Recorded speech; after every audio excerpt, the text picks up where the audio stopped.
Good afternoon student.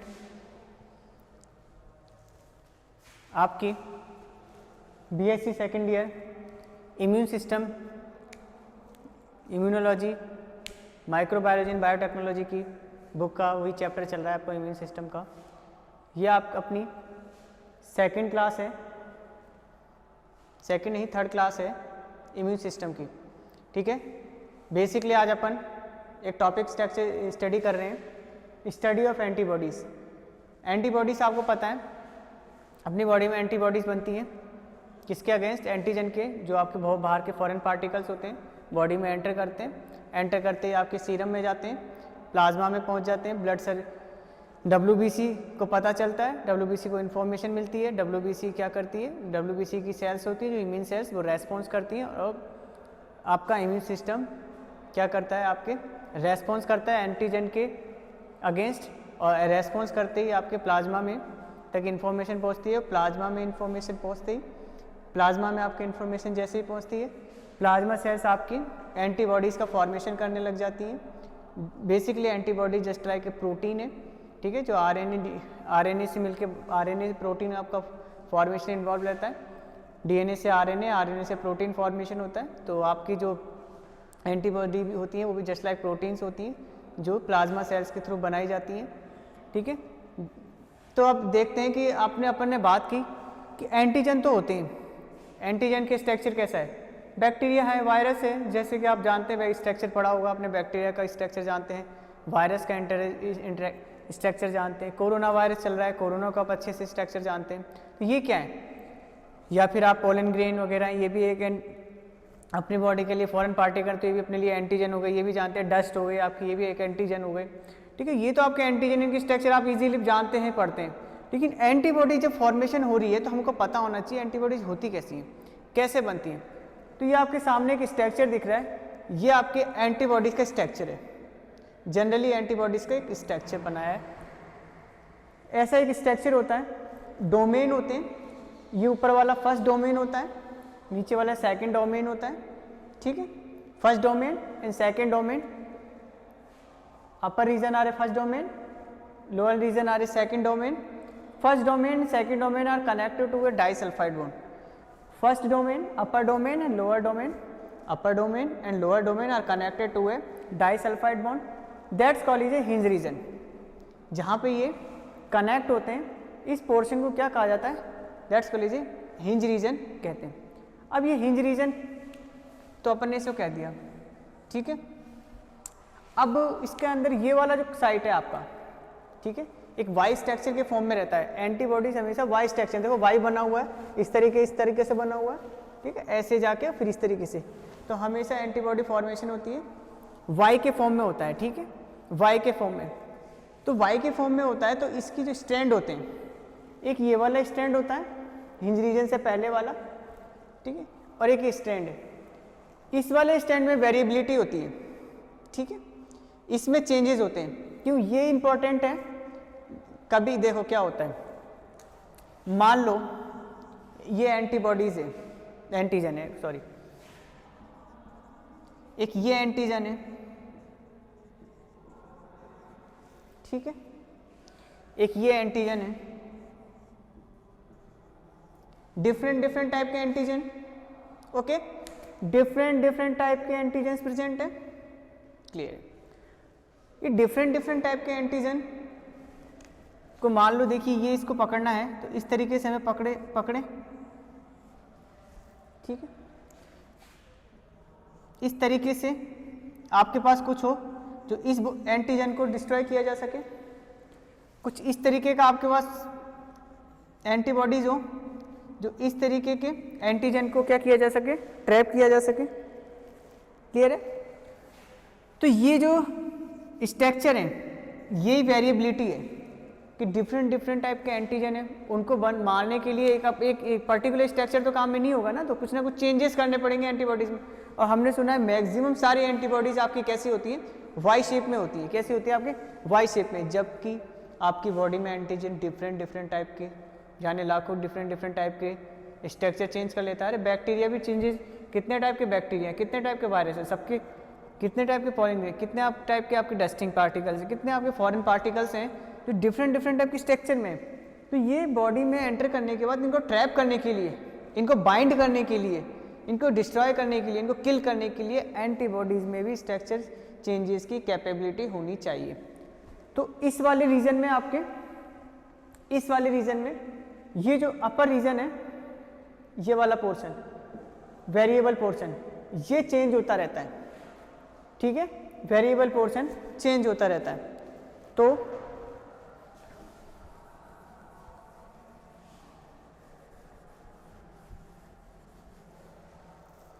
अब देखिए, ये आपको CH दिखा है, CH दिखा है, और ये आपके L दिखा है। देखो ये CH है, ये VH है, ये Cl है, ये Vl है। इनका मतलब क्या है? ये CH, VH, Cl, Vl मतलब क्या है? तो CH का मतलब क्या है? कांस्टेंट हैवी चेन रीजन, यानी ये वाला पोर्शन कांस्टेंट रहेगा। और हैवी चेन रीजन का मतलब क्या होता है? करीब करीब जो हैवी चेन है उन्हें 480 एमिनो एसिड से मिलके बनी होती है, और लाइट चेन आपके 250 एमिनो एसिड से मिलके बनी होती है, ठीक है, करीब करीब ऐसा ही होता है, आगे पीछे हो सकता है, कोई दिक्कत नहीं है। हैवी चेन का मतलब होता है मैक्सिमम 480 के करीब एमिनो एसिड प्रेजेंट हो। लाइट चेन का मतलब है कम से कम एमिनो एसिड से बना हुआ हो। क्यों? क्योंकि जब चेंजेस किया जा सके तो एमिनो एसिड को ब्रेक डाउन करने में कोई ज़्यादा एनर्जी की रिक्वायरमेंट नहीं हो। जब किसी प्रोटीन में चेंज करते हैं तो बोन्स को तोड़ा जाता है, और जब बोन्स को तोड़ा जाएगा तो उसमें ज़्यादा एनर्जी की रिक्वायरमेंट ना हो, इजीली चेंजेस होके ट्रैप कर सके बैक्टीरिया को या फिर एंटीजन को किल कर सके, उसको बाइंड कर सके। इस बाइंडिंग की वजह से इसके अंदर लाइट चेन होती है। CH, इसी तरीके से VH variable heavy chain region, ठीक है, heavy chain region. Cl constant light chain region, ठीक है। Cl Bl वही वेरिएबल लाइट चेन रीजन।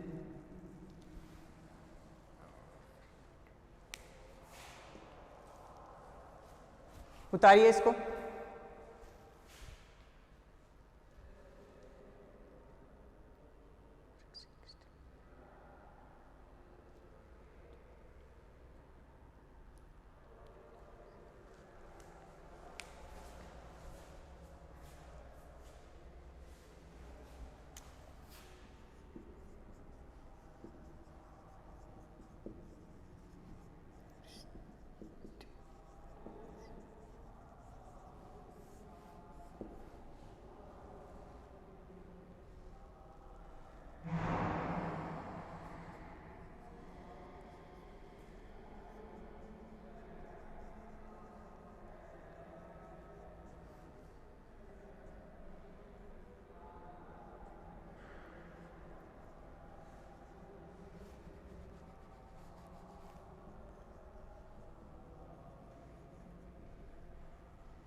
लिखो, बनाओ।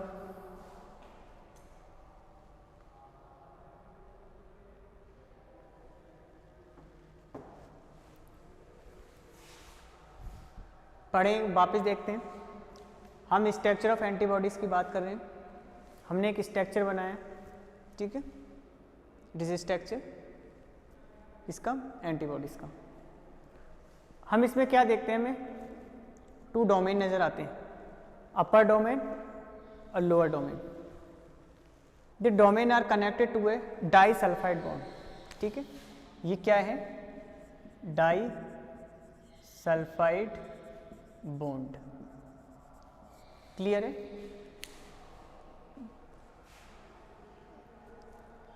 क्लियर है? अभी जो एंटीबॉडीज है, जो स्ट्रक्चर देख रहे हैं, किस एंटीबॉडीज का स्ट्रक्चर है? मैक्सिमम डाइसल्फाइड बॉन्ड है इसमें, maximum disulphide, disulphide disulphide disulphide disulphide, उधर भी हर जगह डाइसल्फाइड। अपनी बॉडी में मैक्सिमम क्वांटिटी में पाई जाने वाली ये एंटीबॉडी है, इस एंटीबॉडी का नाम है IgG। बहुत इंपॉर्टेंट है।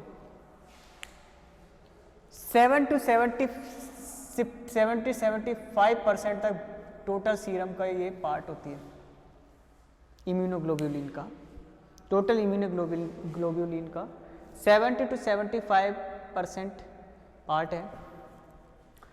डाइसल्फाइड बॉन्ड से both domain are connected to a disulphide bond.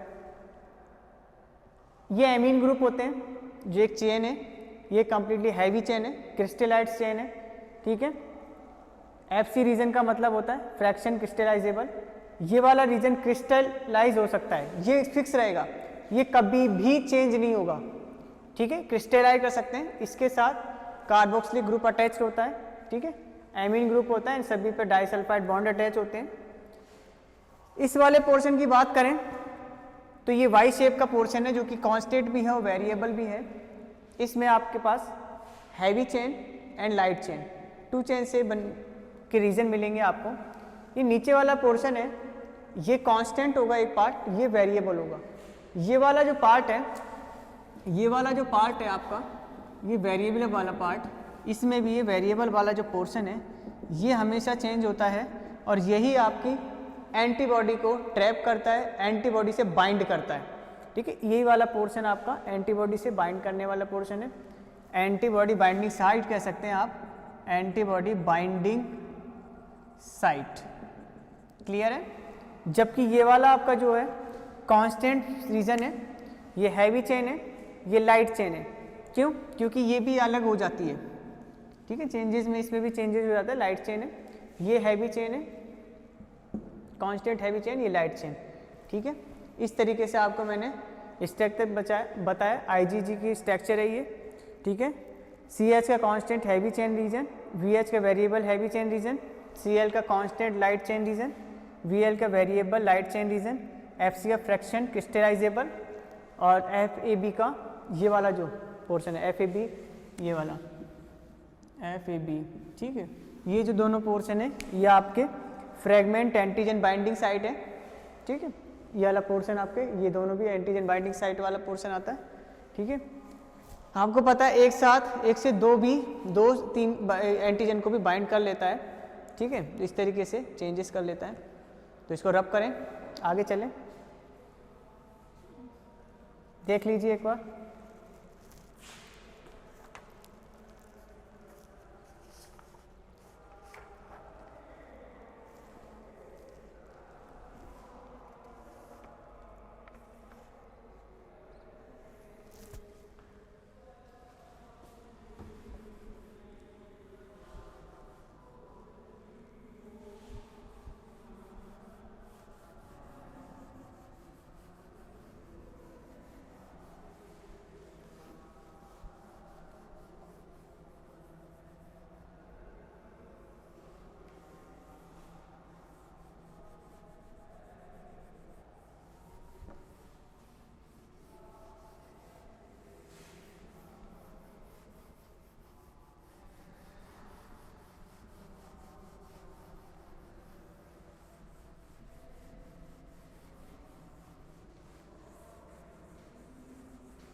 आगे अपन पढ़ेंगे हेप्टेन। हेप्टेन एक टॉपिक है आपकी चैप्टर में, बुक में, जिसको अपन स्टडी करते हैं। ये तो अपन ने स्ट्रक्चर ऑफ एंटीबॉडीज के बारे में पढ़ा।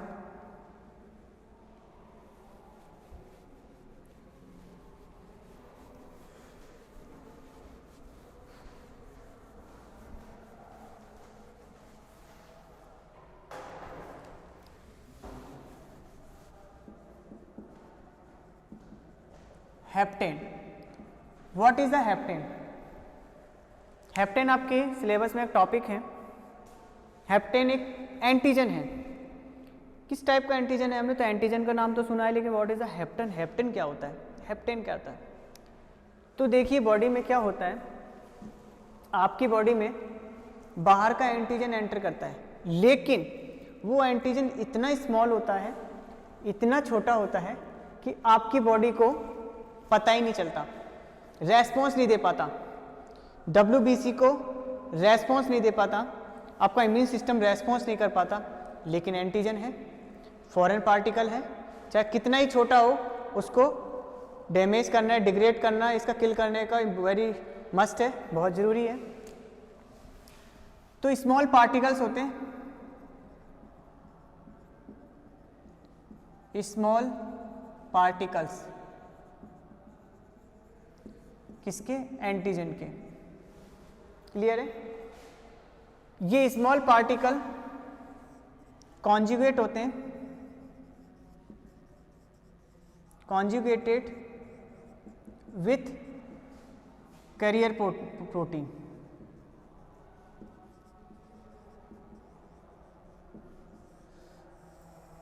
कुछ लार्ज प्रोटीन होते हैं, इन कैरियर प्रोटीन के साथ, जैसे मान लो ये प्रोटीन है, ये प्रोटीन है, कैरियर प्रोटीन ले जाने वाला, वाहक प्रोटीन। इसके साथ क्या होता है, एक छोटा सा एंटीजन अटैच हो जाता है। जैसे ही कैरियर प्रोटीन के साथ एंटीजन अटैच होता है, ये सिग्नलिंग करने लग जाता है,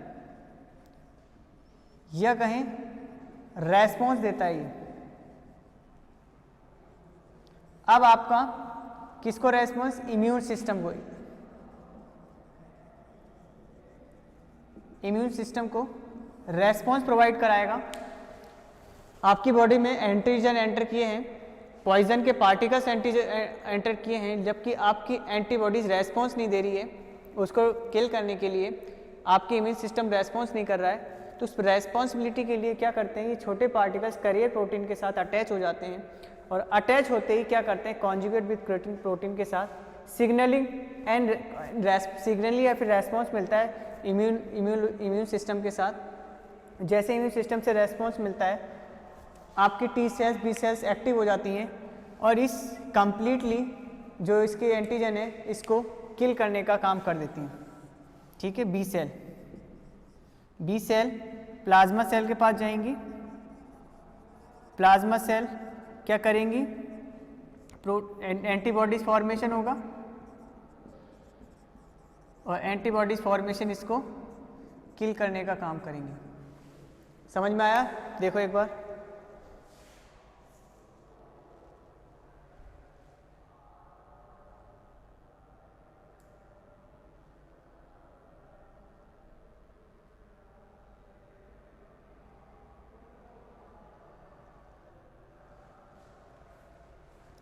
समझ में आया? वापस देखते हैं, हेप्टेन क्या है? हेप्टेन एंटीजन के वो स्मॉल पार्टिकल्स हैं जो अकेले इम्यून सिस्टम को रेस्पॉन्स नहीं दे पाते, अकेले इम्यून सिस्टम को रेस्पॉन्सिबल के लिए एक्टिव नहीं कर पाते हैं, या इम्यून सिस्टम आपका रेस्पॉन्स नहीं कर पाता, इतना छोटा पार्टिकल होता है। तो इन छोटे पार्टिकल, स्मॉल पार्टिकल को प्रोटीन के लार्ज पार्टिकल के साथ, कैरियर प्रोटीन के साथ अटैच कर दिया जाता है। जैसे ये अटैच होता है, एक बार फिर देखो,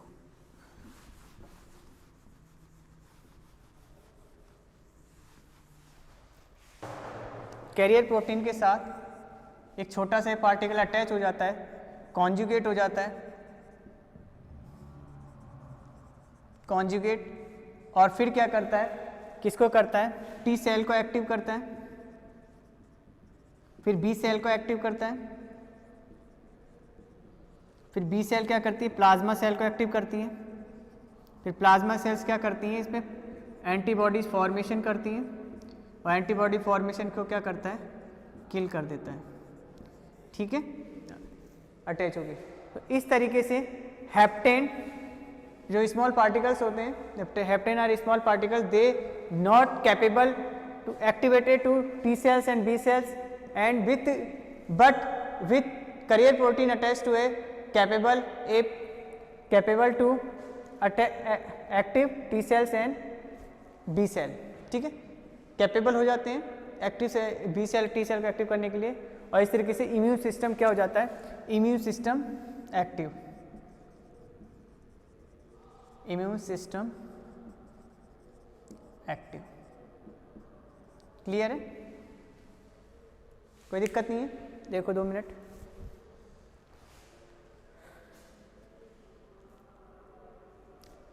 आया समझ में, आगे चलें, ओके।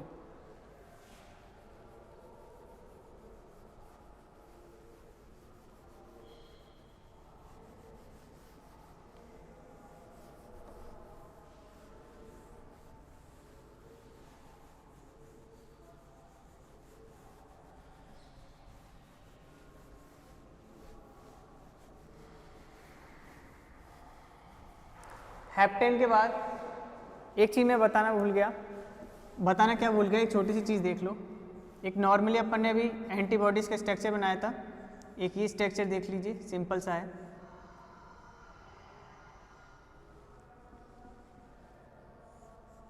वही वाई स्ट्रक्चर है, ठीक है।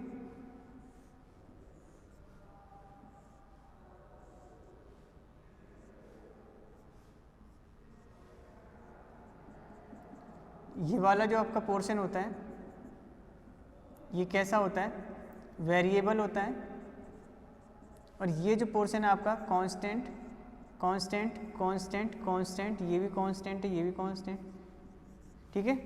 तो यहाँ ये वाला जो पोर्शन है ये आपकी एंटीबॉडीज बाइंडिंग साइट होती है। क्लियर है, ये आपके एंटीबॉडीज बाइंडिंग साइट होती है। ये नीचे वाला जो आपका पोर्शन होता है ये कांस्टेंट होता है। कैसा होता है, कांस्टेंट, ठीक है, कांस्टेंट रीजन है ये, और वो बाइंडिंग साइट है। नॉर्मली आप समझ गए होंगे, आगे चलें।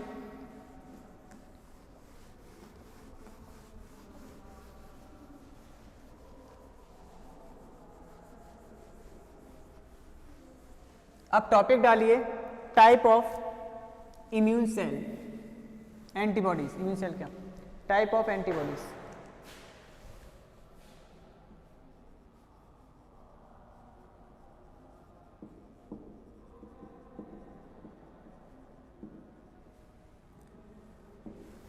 टाइप ऑफ एंटीबॉडीज लिखिए।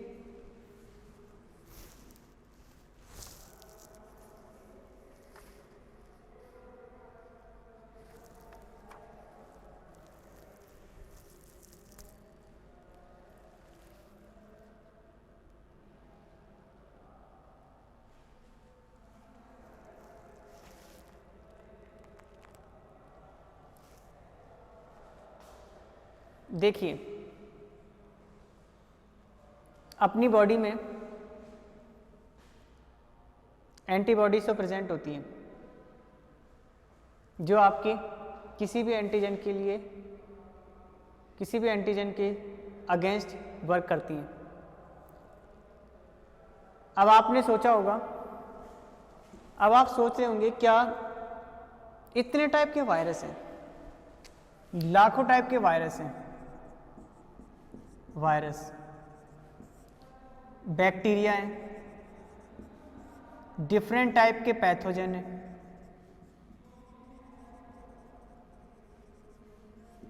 ठीक है। एनवायरनमेंट में बहुत सारे बैक्टीरिया हैं, पैथोजेंस हैं, वायरस हैं,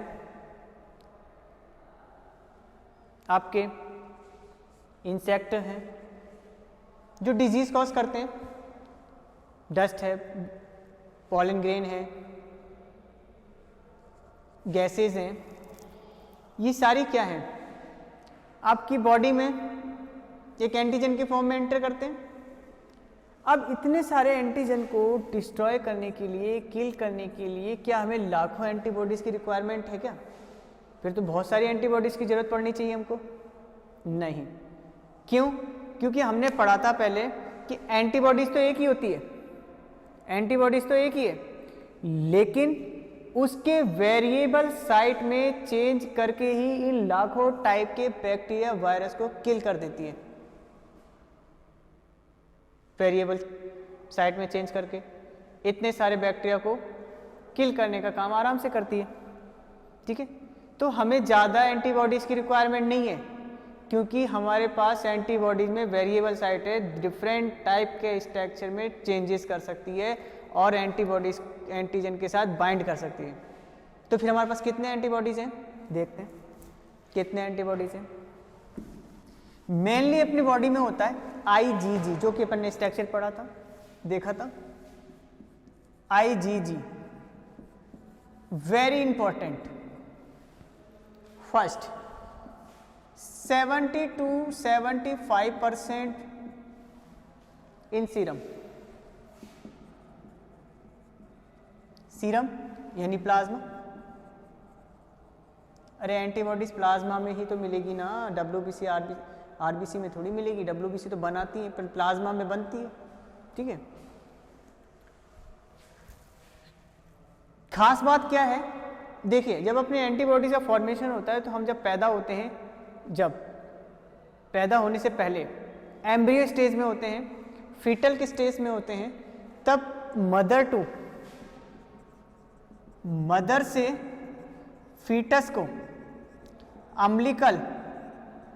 अम्बिलिकल कॉर्ड के थ्रू या फिर प्लेसेंटा के थ्रू IgG एंटीबॉडीज का ट्रांसफर होता है। सिर्फ इसी एंटीबॉडीज का ट्रांसफर होता है। ये एंटीबॉडीज धीरे धीरे जैसे जैसे बेबी डेवलप होता है, बड़ा हो जाता है, बाहर आ जाता है एनवायरनमेंट में, फिर ये IgG खुद डेवलप करने लग जाता है। लेकिन एम्ब्रियो स्टेज में इस फीटस को मदर के अम्बिलिकल कॉर्ड या फिर प्लेसेंटा से IgG एंटीबॉडीज को ट्रांसफर करना जरूरी है, होता रहता है।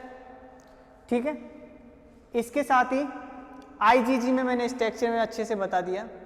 4 हैवी चेन होती हैं इसमें, 4 हैवी चेन थी, 2 तो यही थी आपकी, 2 तो यही थी आपकी, ठीक है, और 2 इधर थी। ठीक है ना, तो टोटल 4 हैवी चेन रखता है। ये वाई शेप में होती है स्ट्रक्चर। IgG का अपन ने स्ट्रक्चर अच्छे से पढ़ लिया है। ठीक है, तो मेजर 70-75% होता है सीरम में। इन्फेक्शन, कोई सा भी इन्फेक्शन हो उसमें ये कैपेबल है उसको किल करने के लिए, उसकी बाइंडिंग करने के लिए। ठीक है, तो देखो एक बार,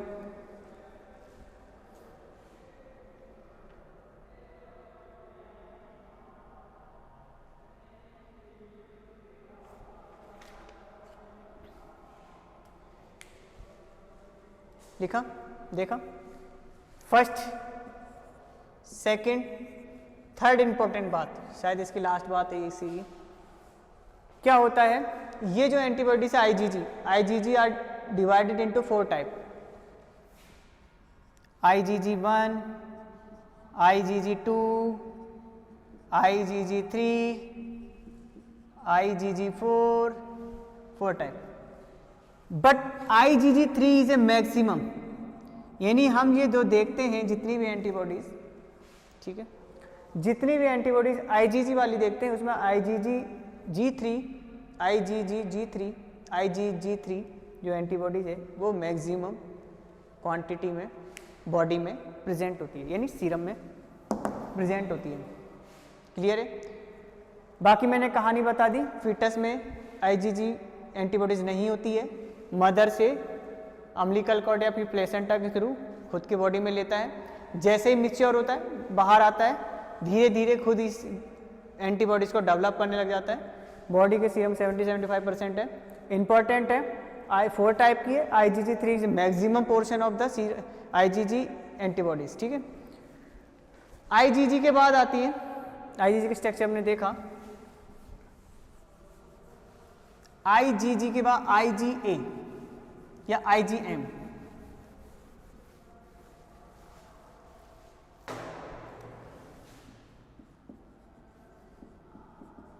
IgM 20 to 25%। To serum plasma. ठीक है, देखिए एक बार,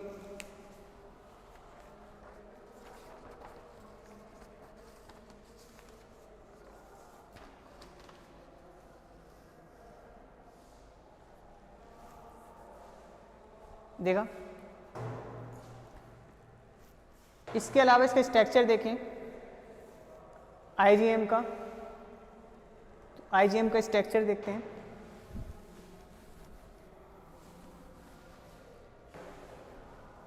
पांच एमिनो एसिड से मिलके 5 एमिनो एसिड्स अटैच रहते हैं, यानी 5 डोमेन अटैच रहते हैं इसके, डबल डोमेन।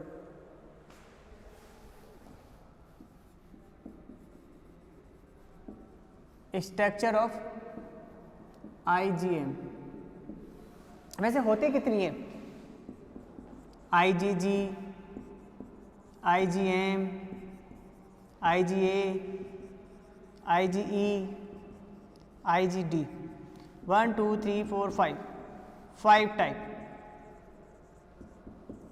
ठीक है, IgG, IgM, IgA, IG, IgD, इतने टाइप के आपके पास एंटीबॉडीज प्रेजेंट होती हैं। क्लियर है। स्ट्रक्चर की बात करते हैं अपन। जैसा कि बताया मैंने 5 एमिनो एसिड से अटैच रहता है। स्ट्रक्चर देखते हैं 5 एमिनो एसिड का। जैसे कि देखिए फर्स्ट हो गया वाई शेप का है, ये देखिए अटैच। क्लियर है। इसी तरीके से सेकंड होगा यहाँ पे वाई शेप स्ट्रक्चर। क्लियर है। 2 हो गए। 3 देखते हैं यहाँ पे, यही वाई शेप, इस तरीके से थोड़ा अच्छे से बनाते हैं। क्लियर है। थर्ड यहाँ पर कर लेते, थोड़ा सा इसको साइड में कर लेते हैं इस तरीके से, जिसको और बनाने को मिल जाएगा अपन को, तो 5 डोमेन बनाने अपन को। क्लियर है। 4 ये है आपका,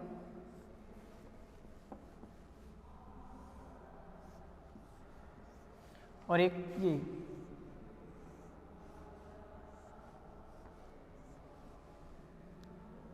ओके। अब देखिए बीच में आपको खाली जगह दिख रही है, 5 अटैच है ये। क्लियर है।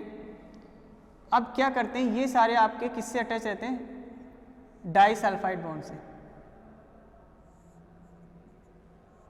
और यहां पर एक पोर्शन रहता है जिसे क्या कहते हैं अपन, जे चेन।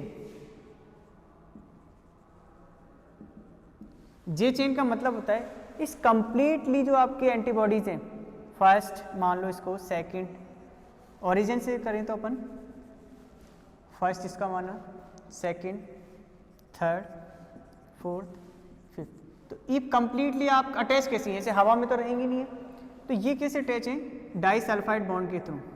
क्लियर है। डाइसल्फाइड बॉन्ड के थ्रू ये अटैच रहती है ना, इस तरीके से। जैसे ये मान लो कंप्लीटली चेन लाइक स्ट्रक्चर है, तो इस कंप्लीट अपन उसको ओपन कर दें, इसको बंद करें, तो एक ताला, जैसे गेट को बंद करने के लिए एक लॉक की रिक्वायरमेंट होती है, ताले की रिक्वायरमेंट होती है, इसी तरीके से यहाँ पर जे चेन होती है। इस जे चेन से कंप्लीटली 5 के 5 डोमेन अटैच रहते हैं। इस जे चेन को कहते हैं ज्वाइनिंग चेन। ठीक है। तो इस तरीके से स्ट्रक्चर होता है 5, और ये यहाँ से भी बॉन्ड बाइंड रहते हैं यहाँ से। ठीक है। इस तरीके से स्ट्रक्चर होता है। बनाइए आप।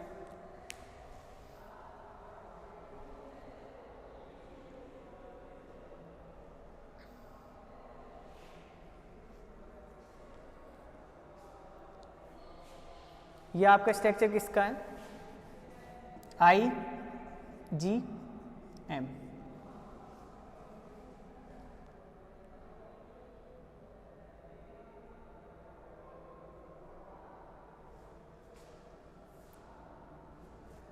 इसी तरीके से एक स्ट्रक्चर देखते हैं अपन, यहाँ देख लेते हैं। ठीक है ना। स्ट्रक्चर देखा अपन ने, बनाया, यहाँ पे बनाया अपन ने, ये ऐसा हो गया, और ये इस तरीके से। ठीक है।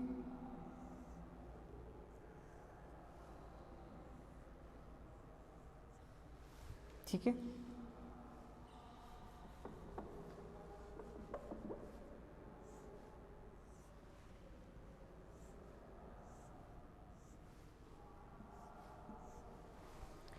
ये भी आपका जे चेन है, ये वाला आपका पोर्शन है जो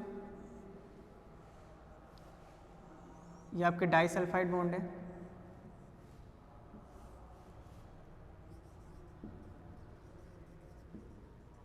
डाइसल्फाइड बॉन्ड, ये आपका डाइसल्फाइड बॉन्ड। क्लियर है? यहाँ से अटैच है, ठीक है, जे चेन है। इसी तरीके से 2 वाई चेन अटैच, ठीक है, जो आपकी वाई एमिनो एसिड कह सकते हैं, एंटीबॉडीज कह सकते हैं। वाई एंटीबॉडीज टू अटैच होती है। ये आपका स्ट्रक्चर किसका है? ये आपका स्ट्रक्चर है आईजीए का। किसका है? आईजीए। क्लियर है? तो हमने नॉर्मली बात की कौन कौन से एंटीबॉडीज की है अपने पास। आईजीजी वेरी अच्छे से अपन ने डिस्क्राइब किया। फिर इसके बाद आईजीएम जो अपन ने देखा, IgM second very important antibiotic, वो एंटीबायोटिक क्या, एंटीबॉडीज। थर्ड आईजीए, ये भी इंपॉर्टेंट है, डोमिनेंट डबल वाई चेन से मिलकर बनी हुई है। ये 5 है, पेंटामर के फॉर्म में, ठीक है। तो एक बार देख लीजिए, आप बना लीजिए।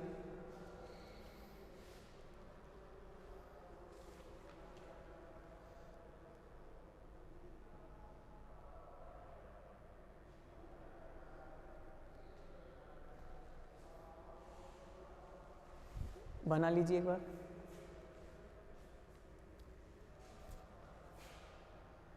इस तरीके से आईजीएम के स्ट्रक्चर हम देखते हैं। इस तरीके से हम आईजीए का स्ट्रक्चर देखते हैं। 20 to 25% ये होती है इन सीरम में, और 10% तक ये होता है, ठीक है। तो देखिए सबसे ज़्यादा काम आईजीजी का है, उससे कम काम आईजीएम का। आईजीएम का भी इंपॉर्टेंट काम है, आपकी बॉडी में इन्फेक्शन जो होता है, एलर्जी वगैरह होती है, उसमें इंपॉर्टेंट रोल प्ले करता है, ठीक है। इम्यूनोग्लोबुलिन का 20-25% पार्ट होता है। क्लियर है?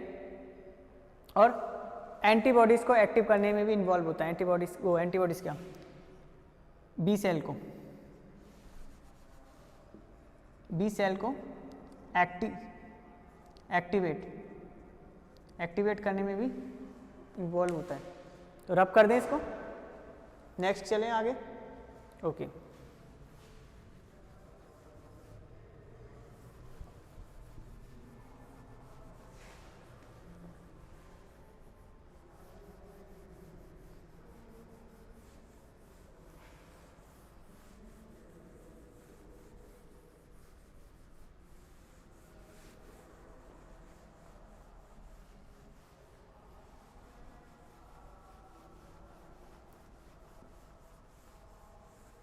अपन क्या पढ़ रहे हैं? Type of antibodies. एंटीबॉडीज के टाइप्स पढ़ रहे हैं ना, बॉडी में एंटीबॉडीज बन रही हैं, ठीक है। तो आईजीएम के पास तो 5 binding site different. IgM important क्यों है? क्योंकि 5 एमिनो एसिड से वो आपके 5 एंटीबॉडी से मिलकर बना हुआ है, 5 डोमेन से बना हुआ है।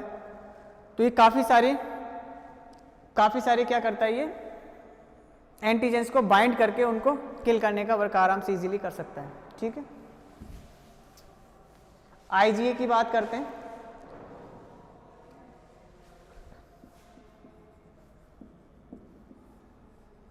%10 पार्ट होता है, 10% of total serum,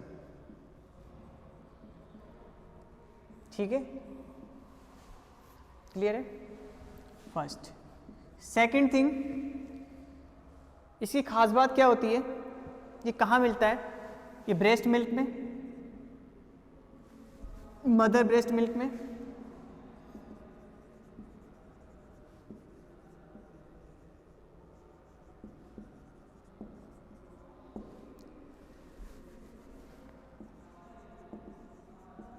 mother breast milk में।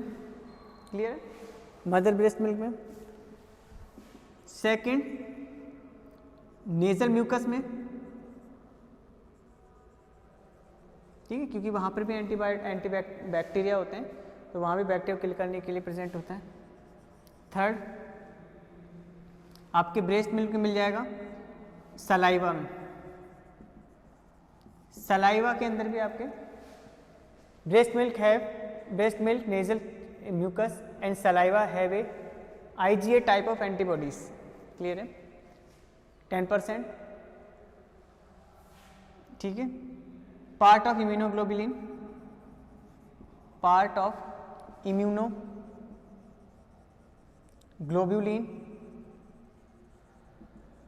क्लियर है? Part of immunoglobulin. देखिए एक बार,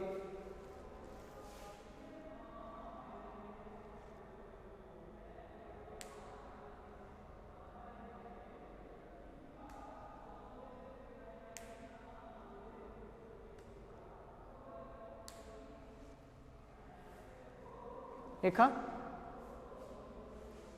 आगे चलें, सेकंड बात करते हैं IgE की। Very less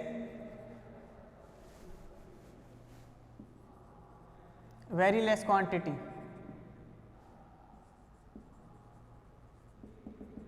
in serum, 0.001% to total serum. Clear है? 0.001% ऑफ टोटल सीरम। क्लियर है? बट वर्क क्या है? इन्फेक्शन, एलर्जी,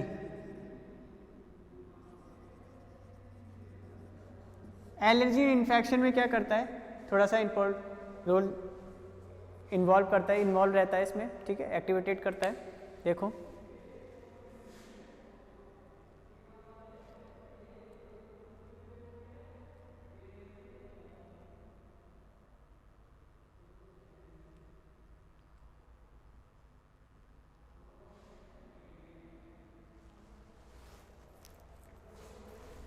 देखा आपने? IgA के बारे में बात की। IgA की very less quantity in serum, 0.001% total serum. Infection and allergy, infection कैसा? पैरासाइट का, पैरासाइट इन्फेक्शन। आपकी बॉडी में जो भी कोई भी पैरासाइट है वो इन्फेक्टेड कर देता है। जैसे कोई मच्छर खा गया मान लो, ठीक है, कोई मॉस्किटो खा गया, खुजली होने लग गई है ना, तो उस टाइम कौन सी एंटीबॉडीज हेल्प करती हैं? IgA एंटीबॉडीज, ठीक है। कोई इन्फेक्शन हो गया छोटा मोटा, ठीक है, तो उसमें प्रोटेक्ट करेगी। IgE के बाद आती है IgD। वैसे तो इसका वर्क पता नहीं है, ठीक है, वर्क का ज़्यादा आइडिया नहीं है, बट फिर नॉर्मली दो चीज़ें देखी जाती हैं इसके अंदर। क्या देखते हैं? दो चीज़ें देखी जाती हैं नॉर्मली, इसका वर्क का ज़्यादा पता नहीं है, लेकिन फिर भी कहा जाता है आपकी इम्यूनोग्लोबुलिन के जो बी सेल हैं, इसको एक्टिवेटेड करने में क्या करती है? ये हेल्प करती है, ठीक है, ऐसा कहा जाता है। और नॉर्मली इन्फेक्शन में भी हेल्प कर देती है, ठीक है। इन्फेक्शन जो एंटीबॉडीज़ हैं तो आपके इन्फेक्शन में तो हेल्प करेंगी, चाहे थोड़ा करें चाहे ज़्यादा करें, ठीक है। But activated help in activated of B cell, इस तरीके से लिखें इसको, हेल्प इन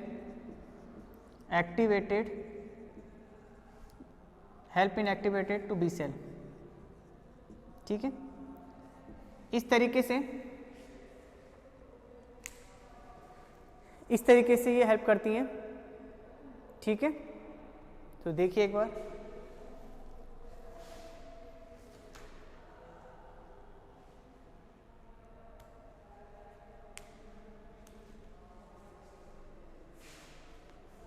स्ट्रक्चर की बात करें तो सिंपल स्ट्रक्चर होता है इस तरीके से, वाई शेप का, ज़्यादा कुछ डिफ्रेंशिएशन नहीं है। इसके स्ट्रक्चर की बात करें तो ये भी इसी तरीके से है, ठीक है। कोई ज़्यादा डिफ्रेंशिएशन नहीं है इनके स्ट्रक्चर में, वही वाई शेप में प्रेजेंट होती हैं।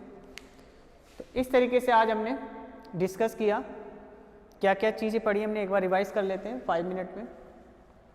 नॉर्मली हमने पढ़ा सबसे पहले structure of antibodies of IgG antibodies. IgG antibodies have a 4 domain, 2 heavy chain and 2 domain and have a 4 heavy chain and 2 light chain। ठीक है, हैवी चेन 440 एमिनो एसिड से मिलकर बना होता है, क्योंकि हैवी लाइट चेन 220 या 230 एमिनो एसिड से मिलकर बना है। इसके बाद हमने देखा उसकी स्ट्रक्चर में अपने डिस्क्राइब किया कि आपके वेरिएबल पार्ट होता है, वेरिएबल पार्ट होता है, कांस्टेंट पार्ट होता है, वेरिएबल चेंज होता रहता है, और जो वेरिएबल में हैवी चेन भी है, कांस्टेंट चेन भी प्रेजेंट होती है। इसके बाद हमने हेप्टेन को पढ़ा। Hapten just like a antigen but not responsible of activated to immune response, immune system. Hapten are attach to a bigger molecules, bigger antibodies या carrier proteins, bigger antibodies no bigger proteins. जब proteins bigger protein से, बड़ी protein से attach हो जाती है, फिर immune system को रेस्पॉन्स करती है, इम्यून सिस्टम रेस्पॉन्स होता है, एक्टिवेटेड होता है, और इम्यून सिस्टम फिर जब एक्टिवेटेड होता है तो एंटीबॉडीज़ का फॉर्मेशन होता है, तब जाके उन एंटीजन को किल किया जाता है। 3rd नंबर का हमने देखा टाइप ऑफ एंटीजन, वो टाइप ऑफ एंटीबॉडीज़। तो हमने 5 टाइप की एंटीबॉडीज़ देखी, आईजीजी, आईजीए, वो 2nd नंबर की आईजीएम, फिर आईजीए, फिर आईजीई, फिर आईजीडी। इस तरीके से 5 टाइप की आपकी एंटीबॉडीज़ हैं, डिफरेंट टाइप की। IgG are divide into 4 type, आईजी1, आईजीजी1, आईजीजी2, आईजीजी3, आईजीजी4। आईजीजी3 is a maximum quantity in serum. Second IgM 220-25%, very important, different type of infection में प्रोटेक्ट करती है, ठीक है।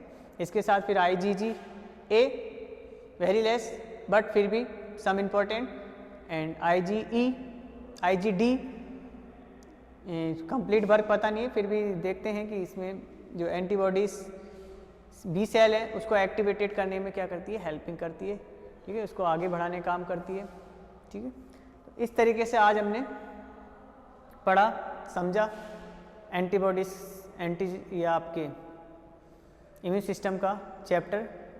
आगे इम्यून सिस्टम की और आगे टॉपिक लेके चलेंगे, देखेंगे, ठीक है। तो आज के लिए इतना ही, thank you very much. Next class में मिलते हैं अपन, ओके।